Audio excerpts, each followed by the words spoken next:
Bangla hunt ডেস্কা এদেশে এমন বহু পরিবার আছে যারা দুবেলা দুমুঠো খাবারের জন্য রেশন ব্যবস্থার ওপর নির্ভরশীল। আর রেশন সামগ্রী পেতে গেলে যে নথি অবশ্যই দরকার হয় তা হল রেশন কার্ড।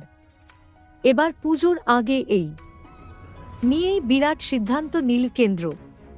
সম্প্রতি সরকারের তরফ থেকে একটি ঘোষণা করা হয়েছে, তারপর স্বস্তির নিঃশ্বাস ফেলেছেন অগুন্তি গ্রাহক।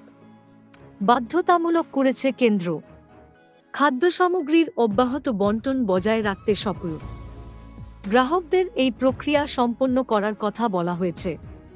তা সত্ত্বেও এখনও এমন অনেকে আছেন যারা ইকেওয়াইসি সম্পূর্ণ করে উঠতে পারেননি।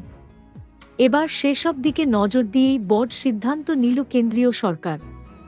কী সিদ্ধান্ত নিয়েছে কেন্দ্র? ফ্রিতে রেশন সামগ্রী পাওয়া বজায় রাখতে ও রেশন সরবরাহে কোনো বাধা না পেতে শীঘ্রই গ্রাহকদের ইকেওয়াইসি প্রক্রিয়া সম্পন্ন করতে বলা হয়েছে। এখনও যারা এই প্রক্রিয়া সম্পূর্ণ করে উঠতে পারেননি তাদের আরও কিছুটা সময় দিল কেন্দ্র।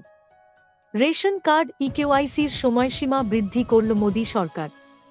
আগামী ৩ সেপ্টেম্বর অবধি সেই সময়সীমা বাড়ানোর কথা ঘোষণা করা হয়েছে।